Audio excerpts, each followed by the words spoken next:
Hey YouTube.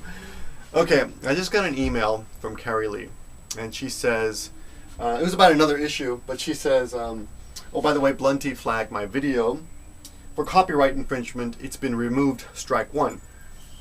So I just wanted to tell a little story about my previous experience with DMCAs, just to give you an idea of how YouTube works and is changing, because it doesn't seem to be consistent. They're learning too, they're learning too, I think. They're figuring out better ways to deal with us and our disputes and things. So about 2 years ago, I had a DMCA dispute with someone. It was an international dispute, meaning we were both in different countries. I DMCA'd his video, he counter DMCA'd. He used false information. I was never able to take it to court, and YouTube insisted, YouTube honored my DMCA and honored his counter DMCA. And eventually, it was done. YouTube insisted on letting the courts handle it. The courts could not handle it because the information provided by the counter DMCA was all false. But anyway, that's done.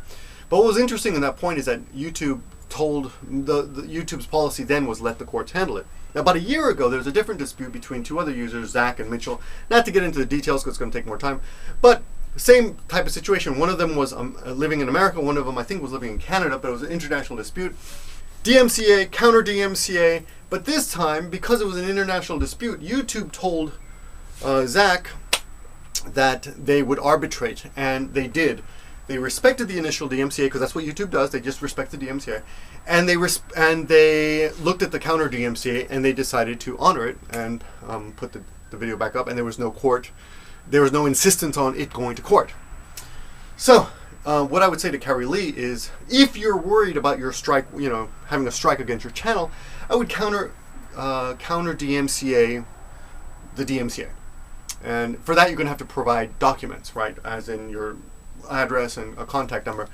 Now, personally, what I've done is I have another property where I get mail, and I have my YouTube stuff go there, right? So it's not lying, because you're not supposed to. You can't lie on a DMCA or a counter DMCA. Provide false information is a federal offense. But there's nothing wrong with getting a PO box, right? So if you're worried about that, I would do that, or have it sent to your work address or something, big building or something, where you can get it and it's not false. I don't think there's really a 1 strike, 2 strikes, 3 strikes thing. I don't know where that came from, because we all know that other people have had just 1 strike and their accounts have been deleted. I recently, about 6 months ago or so, had a video removed because it showed an email inside the video. And I contacted YouTube just to ask them if there was a strike against me. And they said, no problem. So I guess it really depends on the situation. It's very inconsistent. It's like life, Some people speed and they get caught, some people don't, and that's what happens. So just kind of an interesting thing. A little side note, yesterday some guy, for some reason, mirrored my support video for Angela, and I contacted him and said, please take that down, because I think after Angela's videos all go down, anyone who's been supporting those videos directly and is not just talking generally about domestic abuse, I think Angela would like those videos to go down. Either way, those support videos are going to have nothing to point at anymore, because like my video was basically pointing to her video, and since her video doesn't exist anymore, there's no point in my video being up anymore, so I was going to take it down. So anyway, I asked this guy, take your video down, and he told me basically screw off, and